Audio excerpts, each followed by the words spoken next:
Good morning दोस्तों, welcome to शिक्षा यंत्र। चलिए बढ़ते हैं अब अपने सेशन पर आगे की ओर। हमारा नेक्स्ट क्वेश्चन है सरफेस एरिया एंड वॉल्यूम से। A tent is in the shape of the cylinder surmounted by a conical top if the height and diameter of the cylindrical part are 2.1 and 4 metre respectively and the slant height of the top is 2.8 metre. Find the area of the canvas use to making the tent. देखिए area का question है, तो ये किस तरीके का, आपने tent देखा होगा किस तरह का टेंट होता है।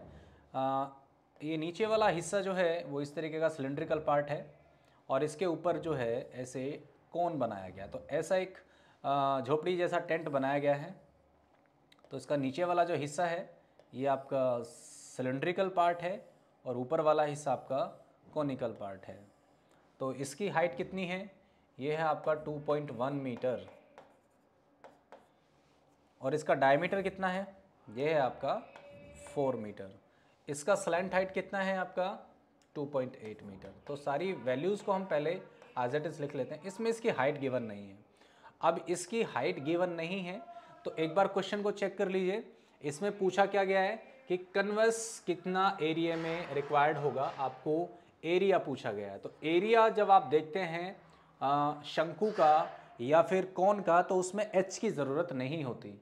लेकिन अगर यहाँ पर हमें एच निकालने की ज़रूरत पड़ भी जाए, अगर ये क्वेश्चन वॉल्यूम का बने, तो ध्यान रखिएगा कि आपके पास रेडियस ऑलरेडी गिवन है 2 मीटर, तो आप यहाँ पाइथागोरस थ्योरम लगाकर वो निकाल सकते हो। तो अब लिख लेते हैं, दोनों की रेडियस कॉमन है, तो रेडियस आपकी 2 मीटर है और इसकी जो हाइट है एच वो आपकी 2.1 मीटर है। मैंने एच रखा है तो ये है सिलेंडर और ये आपका दोनों है, इसमें कॉन भी है और इसमें सिलेंडर भी है रेडियस। और यहाँ पर स्मॉल एल जो कि स्लैंट हाइट होती है, तिर्यक ऊंचाई होती है 2.8 मीटर, ये आपका कॉनिकल पार्ट का हिस्सा है। तो ये अलग अलग कर सकते हैं, कौन का हिस्सा है। तो अब यहाँ पर H1 या L1 लिखने की ज़रूरत नहीं है क्योंकि H इसके लिए रिप्रेजेंट हो रहा है और L इसके लिए रिप्रेजेंट हो रहा है। अगर एक जैसे नॉमिनेशंस रिप्रेजेंट हों तब आप L1 या L2, H1 या H2 ले सकते हैं। अब हमें क्या करना है, इसमें इसका एरिया निकालना है। तो इस पर इसको ढकने के लिए, इसको बनाने के लिए कितने कपड़े की, कितने कन्वेस की ज़रूरत होगी, तो इसमें CSA ही लगेगा क्योंकि बॉटम पे कपड़ा नहीं लगा हुआ है। Not that the base of the tent will not be covered with the canvas, तो नीचे का जो बॉटम है इस पर कपड़ा नहीं लगा हुआ है। तो अब क्या क्या करेंगे, इसमें आप सरफेस एरिया ऑफ कन्वेस निकाल रहे हैं, तो कैसे निकालोगे, CSA of cylinder plus CSA of कौन, तो ये कितना बनेगा, CSA ऑफ सिलेंडर होता है 2πRH प्लस ये होता है πRL। चूँकि यहाँ पर पाई और आर फिर से कॉमन बन रहे हैं तो इनको कॉमन ले लेते हैं, पाई और आर कॉमन हो गया तो 2H प्लस L ये आपका ब्रैकेट में आ गया। तो पाई की वैल्यू आपकी 22/7 ही लेनी है क्योंकि गिवन नहीं है। आर की वैल्यू आपकी 2 है और 2 इंटू एच कितना है आपका 2.1 प्लस एल की वैल्यू कितनी है 2.8। तो इसको सिंप्लीफाई करते हैं, ये हो गया आपका 22 इंटू 2/7 इंटू ये हो गया 4.2 प्लस 2.8। तो ब्रैकेट को अंदर से सॉल्व कर लेते हैं, कितना हो जाएगा 44 हो गया मल्टीप्लाई करके, अपॉन नीचे 7 है तो ये बना आपका 0.426617। तो ये 7.0 आ रहा है तो 7 से 7 कैंसिल तो हो गया, तो 14 मीटर स्क्वायर, 44 मीटर स्क्वायर। तो 44 मीटर स्क्वायर आपका एरिया आ गया, उस कन्वेस का एरिया आ गया, उस कपड़े का एरिया आ गया। क्वेश्चन में अभी कुछ और भी पूछा गया, कॉस्ट पूछी गई है, cost of the tent converse of the tent at the rate of the 500 rupees पर मीटर स्क्वायर। इसका मतलब पर मीटर स्क्वायर पे दिया गया, 1 मीटर स्क्वायर पे। तो आपका रेट क्या दिया गया है, रेट है आपका 500 रुपीज़ पर मीटर स्क्वायर। इसका मतलब हो गया कि 1 मीटर स्क्वायर बराबर हो गया आपका 500 रुपीज़। जब आपके पास 1 मीटर स्क्वायर की वैल्यू है और आपको 44 का पूछा जा रहा है तो सिंपली आप कॉस्ट निकाल सकते हो। आपको क्या करना होता है, हमेशा एक यूनिट वैल्यू निकाल लेनी होती है, एक, चाहे वो कोई प्रोडक्ट हो, चाहे कोई आर्टिकल हो, चाहे वो एरिया में हो। तो 1 मीटर स्क्वायर आपने निकाल लिया और आपको चाहिए 44, तो 44 से दोनों तरफ मल्टीप्लाई कर देते हैं। तो 44 मीटर स्क्वायर बराबर कितना हो गया 44 इंटू 500 रुपीज़। तो ये कितना हो गया 0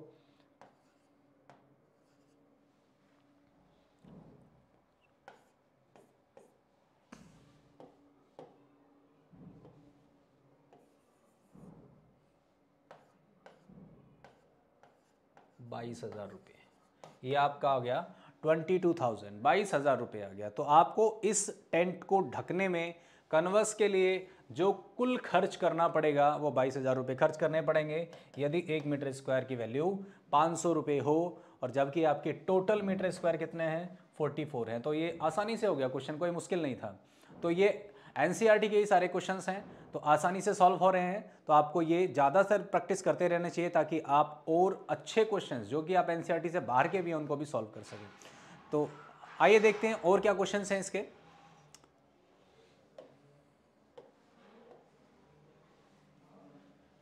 हाँ, ये वाला question, from a solid cylinder whose height, ये थोड़ा सा ऐसा लगता है, ये क्वेश्चन जो है कई बार बच्चों को समझ में नहीं आता। तो समझ में क्यों नहीं आता, क्योंकि इसका डायग्राम थोड़ा सा ऐसा लगता है कि कुछ अजीब है।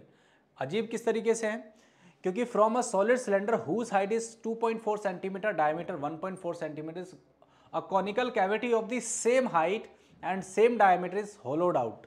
इसका मतलब क्या हुआ कि इसके सिलेंडर के अंदर से ही एक कॉनिकल पार्ट को होलोड आउट किया गया है, एक तरीके से ड्रिल आउट किया गया है, उसको पूरी तरह से क्या कर दिया है, ड्रिल आउट किया है। तो ड्रिल आउट होगा कैसे भाई, अगर कोन को आप कट करेंगे तो कोन बराबर हाइट का कोन बिल्कुल इस तरीके से बनेगा ऐसे अंदर, और ये वाला जो हिस्सा है कोन वाला हिस्सा ये तो खाली हो गया, बाकी सिलेंड्रिकल पार्ट सॉलिड है। तो नीचे वाला हिस्सा जहां पर इसका टॉप जाके टच होता है, तो ये वाला जो हिस्सा है, ये वाला हिस्सा इसका खुला हुआ नहीं है, ये ओपन है, ये तो ओपन हो गया, यहाँ पर कोई सरफेस नहीं है, लेकिन यहाँ पर सरफेस एरिया क्लोज्ड है, ये क्लोज्ड है। तो ये चीज़ आपको ध्यान में रखनी है कि एक सरफेस एरिया इसका क्लोज्ड रहता है जबकि एक ओपन रहता है। तो यहाँ पर तो इसका कोई एरिया नहीं है, तो अंदर का जो एरिया है, जो शंकु के अंदर का, जो कोन के अंदर का एरिया है, वो तो आपको निकालना है। और ये जो चारों तरफ आपको दिख रहा है, ये जो आपको दिख रहा है सिलेंडर, ये बाहर का हिस्सा है। जो हमने अंदर जो कोन दिखाया है ये इसके सेंटर का अंदर है, क्योंकि 3D फिगर है तो हम इसको ऐसे 2D पर रिप्रेजेंट नहीं कर पाते हैं।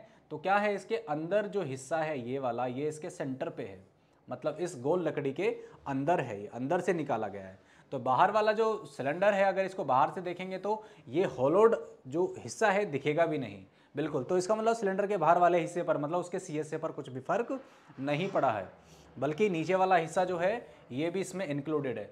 तो अब क्या करेंगे, total surface area of the remaining solid पूछा गया। तो सॉलिड में क्या क्या चीज़ें बन रही हैं आप देखिए। पहले इसका रेडियस लिख लेते हैं। रेडियस कितना है, जो रेडियस आपका सिलेंडर का है वही आपका शंकु कोन का है। तो 1.4/2 ये हो गया आपका 0.7 centimetre. Height of the cylinder कितनी है, इसकी हाइट है आपकी 2.4 सेंटीमीटर। ये 2.4 सेंटीमीटर है, तो इसका जो शंकु का जो अंदर वाला हाइट है ये भी आपका इतना ही होगा। इसका मतलब अब यहाँ पर देखते हैं, हाइट ऑफ सिलेंडर कितना है 2.4, और हाइट ऑफ कौन कितना है वो भी आपका 2.4 है। रेडियस आपके पास है, जबकि आपको सीएस से निकालते समय किस चीज़ की ज़रूरत पड़ेगी, कौन में एल की, इसका मतलब इसकी स्लैंट हाइट, इस वाली लेंथ की ज़रूरत पड़ेगी। तो अब आप क्या करेंगे, इसमें पाइथागोरस का इस्तेमाल करेंगे। तो यूजिंग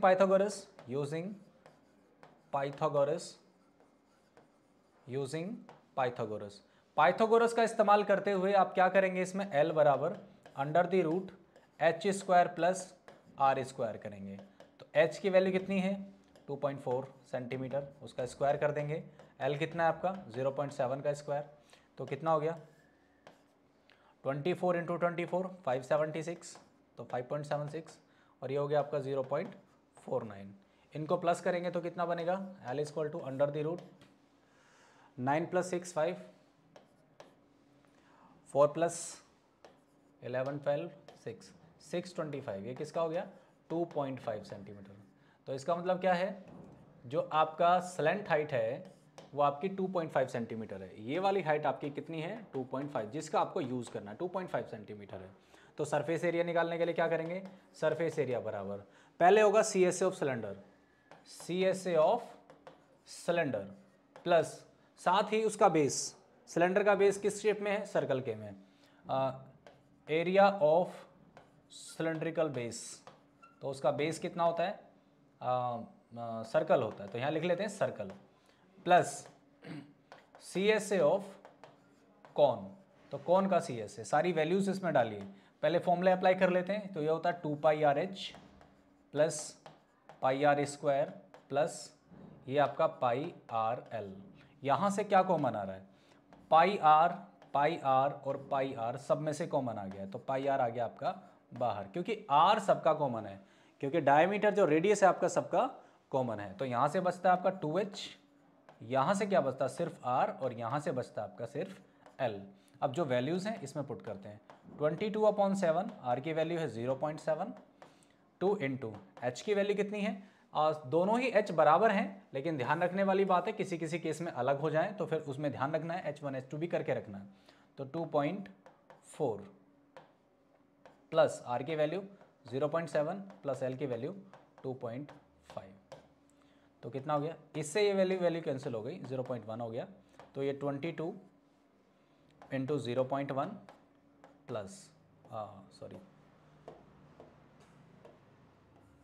ये मल्टीप्लाई में होगा, तो कितना हो गया 4.8 प्लस 0.7 प्लस 2.5, इनको ऐड कर लीजिए, कितना हो गया 2.5, 0.7 और 4.8,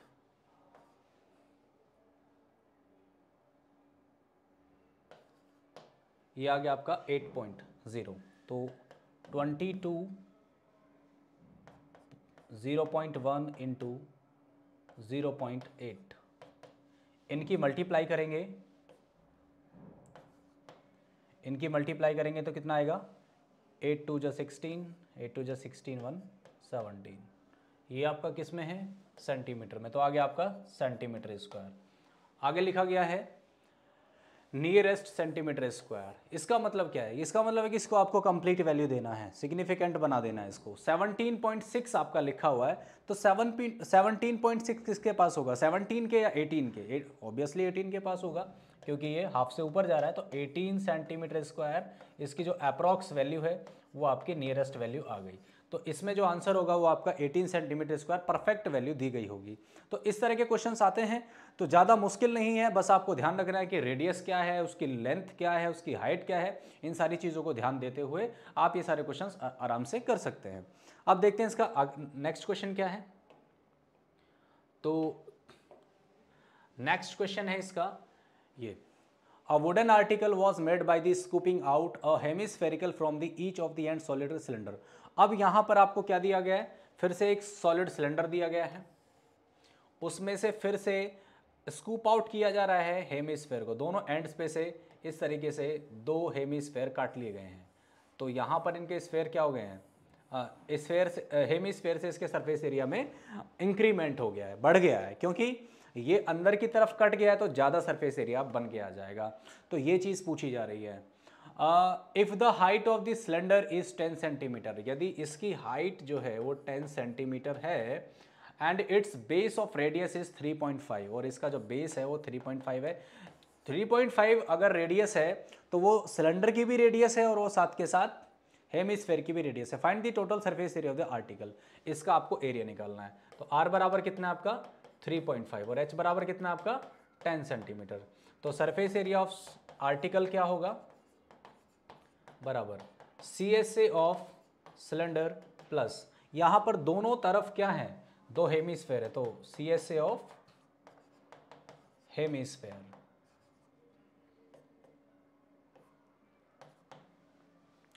तो ये होता है 2πRh प्लस 2 इंटू 2πr², तो ये बन गया आपका 2πRh प्लस 4πr²। फिर से यहाँ पर πr कॉमन आ रहा है, तो क्या करते हैं πr को कॉमन ले लेते हैं, यहाँ बच गया आपका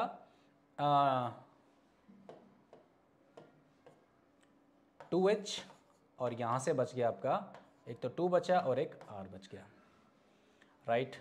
तो पाई की वैल्यू होती है 22/7 और r की वैल्यू आपको दी गई है 3.5 और 2 × 10 + 2 × और r की वैल्यू है आपके पास 3.5। तो अब इसको सिंप्लीफाई करें तो 7 से कितनी बार करता है 0.5, ये हो गया आपका 11। 22 की मल्टीप्लाई 0.5 में करोगे तो 11 हो जाएगा, यहाँ पर हो गया आपका 20 और ये प्लस आपका आ गया 7, तो कितना हो गया 11 × 27। तो इसकी मल्टीप्लाई कर देते हैं 297, ये सेंटीमीटर में तो सेंटीमीटर स्क्वायर आ गया। तो ये क्वेश्चन भी बड़ी आसानी से हो गए। तो फर्स्ट एक्सरसाइज के सारे क्वेश्चन हमने कंप्लीट कर लिए हैं।